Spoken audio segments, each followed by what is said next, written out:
2시간 전에 마감한 트레이더가 생생하게 전하는 글로벌 마켓 리뷰 델타원입니다. 우리 시장은 보합 출발 후 외국인들이 빠르게 선물 매도를 쌓으면서 난데없는 급락이 나왔는데 오후장에는 그래도 어느 정도 회복해서 마감했고 해외 시장 또한 나스닥이 하락했다고는 하지만 글로벌 증시는 변동성 매도와 함께 리스크 온이 흐름이 나타났습니다. 시장 과연 하락은 할 수 있을까요? 시장 어떻게 보고 있는지 대응 전략까지 이야기해봅니다. 먼저 아시아 세션 갑니다. 우리 증시는 갭 상승 출발 후 외국인들이 대량의 선물 매도를 쌓으면서 급락이 나왔습니다. 30분 만에 무려 6천억 원이나 되는 선물 매도를 스트레이트로 쌓았는데요. 난데없는 급락에 선물 미결제 약정도 크게 증가한 등 시장 분위기가 험악하게 바뀌었습니다. 하지만 오전 11시에 저점 311.9포인트를 찍고 나서는 반등이 시작돼서 장중 낙폭을 상당히 만회하여 끝났는데요. 오늘 시장의 하락의 원인이 무엇인지 이야기해 보겠습니다. 우선 기술적 분석상 오늘은 장중 조정이 나오기 적절한 타이밍이었죠. 게다가 갭 상승까지 나온 상황에서 5분 만에 갭을 다 채웠다고 하면 주말 동안 별일이 없었던 것에 대해서 옵션이 시간가치 감소가 본격적으로 나타날 수 있게 되죠. 그래서 콜옵션에 적극적인 매도가 쌓이기 시작했어요. 결국 지수는 매도가 매도를 부르면서 312선까지 깨지게 됐어요. 또 홍콩 시장도 오늘은 조정을 받기 적절한 상황이었죠. 그래서 외국인들이 개장과 함께 홍콩 시장에서도 강한 매도를 쌓았는데요. 정작 우리 시장은 홍콩 시장이 추가 조정을 받는 상황에서 미리 매를 맞아서 그런지 11시 이후에는 꽤나 강한 반등을 하기 시작했습니다. 즉 오늘 이 시장 하락은 기술적인 조정인 것이지 신규로 하방을 보고 선물 매도를 쌓았다 이렇게 보진 않아요.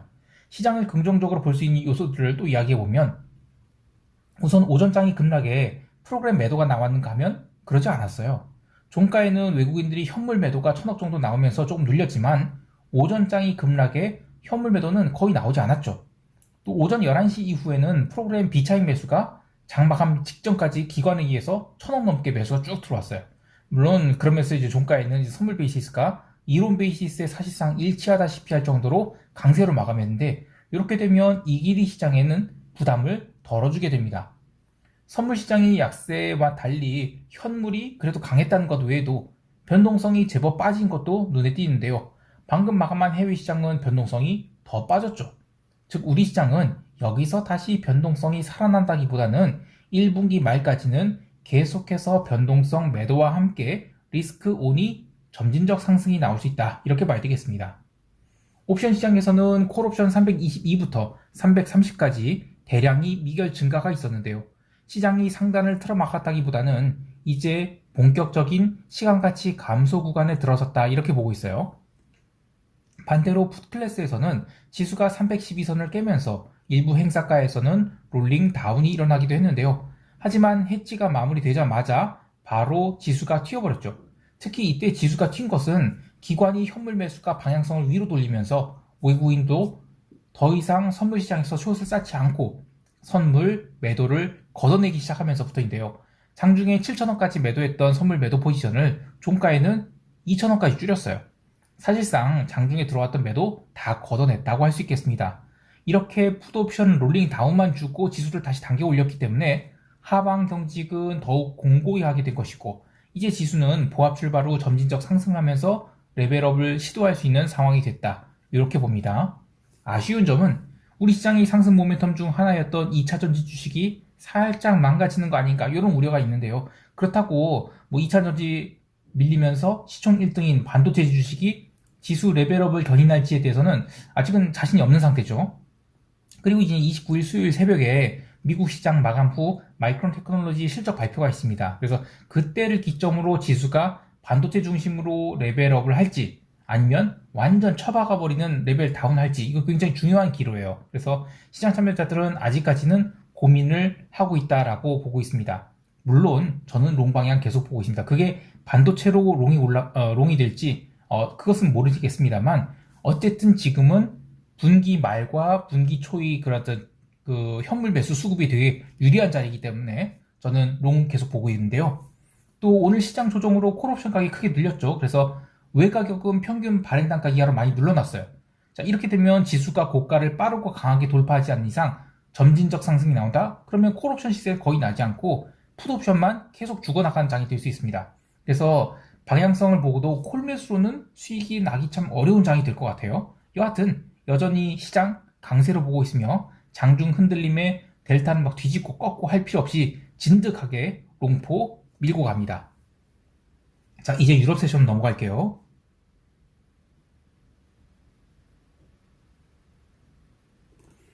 유럽 증시는 개장과 함께 처음 1시간 동안은 눌림이 있었는데 이후로 꾸준한 변동성 매도와 함께 저가 매수가 들어오고 또 은행주가 제법 강한 숏 커버를 맞으면서 미국 세션 개장 때까지 강세를 보였습니다. 도이치뱅크는 초반 눌림도 얼마 나오지 않았고 이후 꾸준히 저가 매수가 들어와서 다시 주당 9유로 선에 붙었는데요. 한번 볼까요? 여기 지금 도이치뱅크 차트인데 이거네요. 예. 그냥 초반에 눌림 나왔을 때 그 눌림을 뭐 거의 나오지도 않았고 이후로 계속해서 저가 매수가 들어와서 9달러에 이제는 안착을 했어요.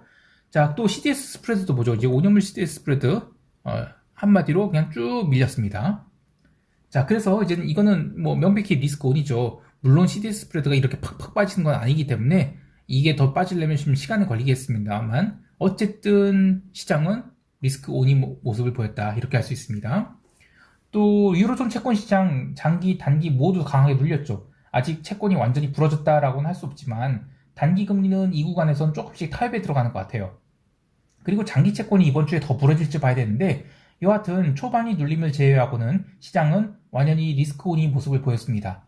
상품 시장에서도 골드가 아시아 세션부터 눌리기 시작해서 유럽 세션 시작 후 급락이 나왔죠. 그래서 미국 세션 개장 때는 1950달러까지 깨버렸는데요. 다만 이후에는 더 이상 하락하지 않고 1959달러까지 소폭 반등했어요. 그래서 아직까지는 시장이 그냥 기술적인 기술적인 흐름을 보이고 있지, 채권이 추세 하락은 조금 더 시간이 필요함을 보여줬습니다. 경제 지표도 긍정적이었는데요. 이 독일이 3월 IF 지수, 그러니까 기업 환경 지수가 93.3포인트를 기록하면서 5달 연속 상승했어요. 또 미래 기대 지수 또한 컨센서스를 크게 넘는 91.2포인트 기록했습니다. 근데 오늘은 지표가 영향을 미쳤다기보다는 그냥 금융주의 데드캣 바운스가 시장을 견인했다 이 정도로 보는데요. 여기에 더해서 ECB의 나겔은 인플레이션과의 싸움에서 단호해되고 또 QT 여름부터 가속화해야 된다 이러면서 은행주 위기가 해소되면 바로 그냥 인플레이션 두드려 잡는 모드 이렇게 돌아갈 것이다. 그러니까 채권 숏플레이는 지속될 수 있음을 암시했는데요. 이 이야기 하나로 채권 숏을 잡기에는 리스크 관리가 더 필요하겠지만 일단 3월 말까지는 채권 시장이 좀 균형점을 찾아갈 것으로 보입니다. 상품 시장에서는 기름이 무려 5%나 급등을 했는데요. 이번에 72에서 80달러 이 박스가 깨진 이유 중 하나가 채권 시장이 급등락 때문이었다라고 하면 일단은 이 72달러까지 왔으니까 박스 하단까지는 안도 랠리를 올라왔다 이렇게 볼 수 있어요. 그리고 또 기름값이 급등한 이유는 분기말 포지션 정리 때문이라고도 할 수 있겠는데요. 기술적으로 중요한 70달러 선을 회복하자 시장은 리스크 온 랠리를 펼쳤다라고 보고 있어요. 근데 여기서 더 오른 것은 또 상당히 강한 저항을 맞을 가능성이 커요. 그래서 아직은 시장이 의미 있는 상승을 보이기보다는 고가에서 좀 더 쉬어갈 것으로 보고 있습니다. 유럽 시장 정리하면 주말에 은행에 별다른 사태가 터지지 않았죠. 그래서 안도 랠리가 모든 것을 지배했다라고 할 수 있겠습니다. 이제 미국 세션으로 넘어갈게요.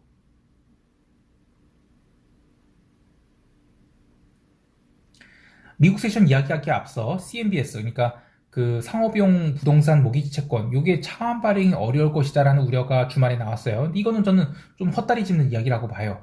올해 3월 초까지 이 채권 가격이 개박살나는 상황에서 하이힐드 채권이나 CMBS 채권은 그렇게 부러지지 않았어요. 이거 차트 보면서 설명드릴게요. 이걸로 볼까요?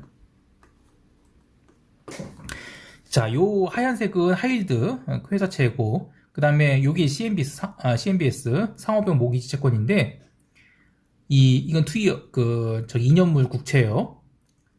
작년 10월에 채권 시장 굉장히 안 좋았죠. 그때 상업용 부동산도 상업용 모기지도 많이 망가집니다. 그런데 이후로 다 반등을 해요.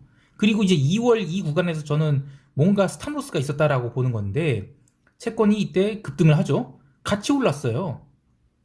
그리고 오히려 이젠 하이힐드가 좀 이렇게 살짝 눌렸죠. 그래서 저는 지금 스프레드가 계속 왔다 갔다 하는 정도지 지금 심각한 위기 상황이다? 이렇게 생각하진 않아요. 지금 그 시장이 두려운 것은 차환 발행 이런 것은 저는 아니라고 봐요. 미국의 그 지방은행의 영업력이 약화되면서 경기 침체에 영향을 줄 것인가?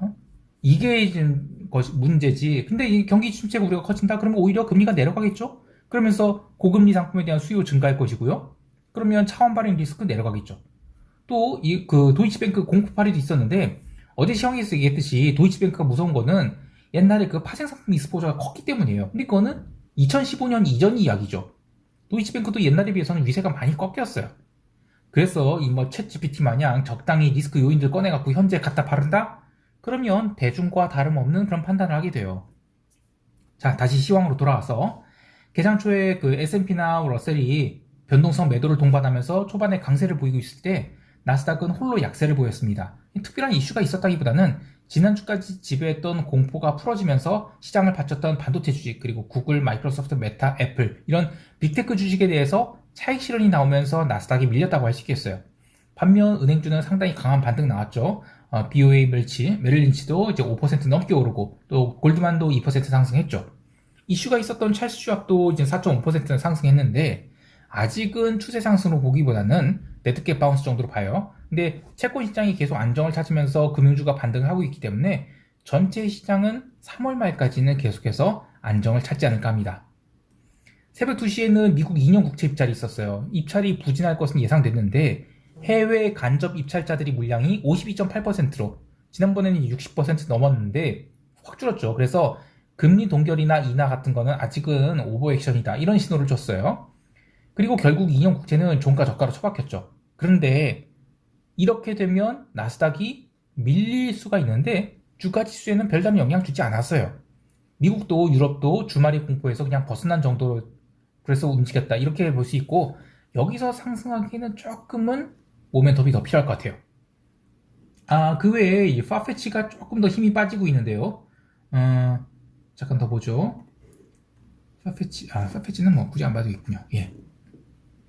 저는 이제 4달러 깨지면 매수하려고 계속 대기 중이에요. 그래서 3월 말까지는 조금 더 빠질 수 있지 않을까 생각하고 있습니다. 기름 주식은 기름 반등폭에 비하면 상승폭이 낮았어요. 기름이 상승이 숏커버와 함께 분기말 수급으로 움직였다라고 보거든요. 그래서 아직은 그냥 뭐 의미 없는 등락이다 이렇게 보고 있습니다. 마지막으로 변동성 지수가 20포인트까지 죽었어요. 변동성 선물이 크게 빠지긴 했어도 여전히 2포인트 넘는 콘텐고죠. 그리고 지난주에 기록한 변동성 저점권까지 내려왔는데 1분기 지금 남은 거래일이 4거래일이거든요. 그래서 지수가 점진적 상승한다. 그러면 변동성 지수는 이번 3월일 그 중순의 텐트럼 이걸 뒤로 한 채 한동안 안정을 찾지 않을까 합니다. 한 2주 흔들었으면 됐죠. 네. 이제 시장 총평하면서 대응 전략 이야기할게요. 우리 증시는 전일 눌림이 있었지만 기회를 이용해서 롱 포지션을 또 늘려갔습니다. 이제 4월물 옵션도 본격적인 시간가치 감소 구간에 들어선 데다 글로벌 시장이 변동성 매도로 전환되고 있어서 콜옵션 매수는 그닥 영향가가 없겠지만 매일 레벨업을 하면서 시간이 가면서 종합주가지수 2480선을 향해서 천천히 상승을 이어갈 것으로 보고 있습니다. 그때까지는 엉덩이 꽉 붙잡고 밀고 갈 것인데요. 포지션 또한 이 콜 레이쇼 스프레드는 낮은 비율이 데빈 레이쇼로 그리고 푼 레이쇼 스프레드는 크레딧 레이쇼로 상승을 추적하고 있고 또 선물 매수 또한 우직하게 밀고 가도록 하겠습니다. 여하튼 시장이 본격적인 상승을 하려면 반도체가 움직이든 하여튼 뭐가 움직여줘야 되는데 마이크론 실적 발표 전후로 시장이 뭐 눌림이 나온다. 그러면 계속해서 롱을 늘려가는 기회로 삼도록 하겠습니다. 해외 시장에 대해서도 계속해서 롱마인드 갖고 있습니다. 물론 아직 미국 지방은행 이슈가 완전히 해소되었다라고 보진 않아요. 그런데 눌림이 기회를 이용해서 롱을 쌓아나가는 기회로 삼을 것인데 1분기 말에서 2분기 초에 이 굉장히 짧은 구간에 주식에 대한 충분한 매수가 들어온다? 그럼 그때부터는 상당히 또 긴 구간 동안 기간 조정이 나올 수 있다고 봐요. 근데 그건 그때 가서 생각할 일이고 일단 그전에는 현물 매수가 세게 들어온 것으로 포지션을 잡을 계획입니다. 오늘 하루도 성공 투자하시길 바라고요. 이상 델타원이었습니다. 감사합니다.